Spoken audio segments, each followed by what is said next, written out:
It's Brian Preston, the money guy. You know, that's actually a great segue. You can't see my sheet, but you segued perfectly into this next question.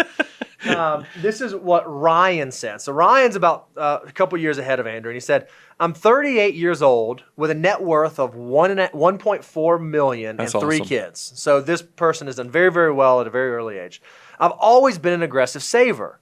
How do I know when it's time to back off a little bit and enjoy the bounty? How do I measure, like, when do I do exactly what you said? When do I say, you know what?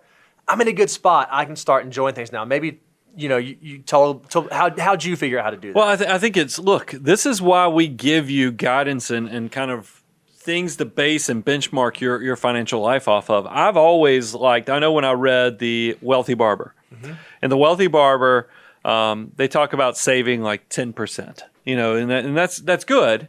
I think that book was written in, you know, the mid-90s. Right. Pensions were a little more prevalent. It was a thing. different time. Now more of your financial life does fall on your shoulders. The responsibility of building your wealth is beyond the social safety net of like Social Security, especially if your income is well above. If your income is greater than $70,000 to $100,000 a year, you better put a lot of this on your shoulders, because you are further and further from that social safety net.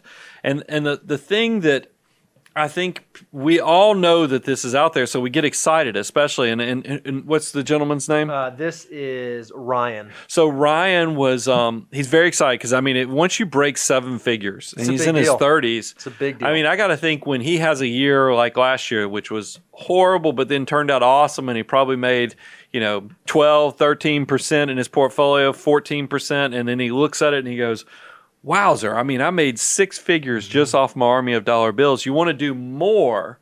So you probably do need something to make sure that you're just not turning into an Ebenezer Scrooge type miser. And that's where I always base it off of the savings rate.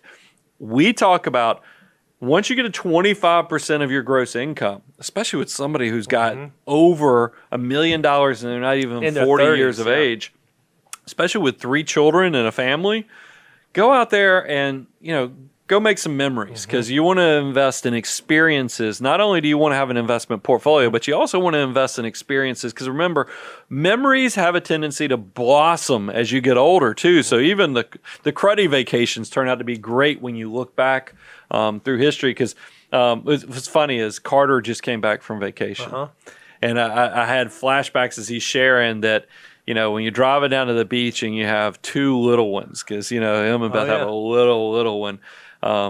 He's like, it's just rough, you know, because when you're trying to fit nap schedules in, feedings into this, and, you know, it's just, it's a hot mess. And I remember those things, but you also, instead of having all the negative, the scare, you know, the stuff of when you have the feeding schedules, the naps and all that stuff, you think about how awesome that period of your life was. So I'm telling you, go and invest in experiences as well. And that's why I'm going to give you the peace of mind to know you're saving assuming you're saving 25% of your gross income, it's okay to go live a little bit. You've done the hard work. You've built your army of dollar bills. Go out there and make some memories. I think that's great. I think that's great. And again, just good job for you. 38 with $1.5 million net worth.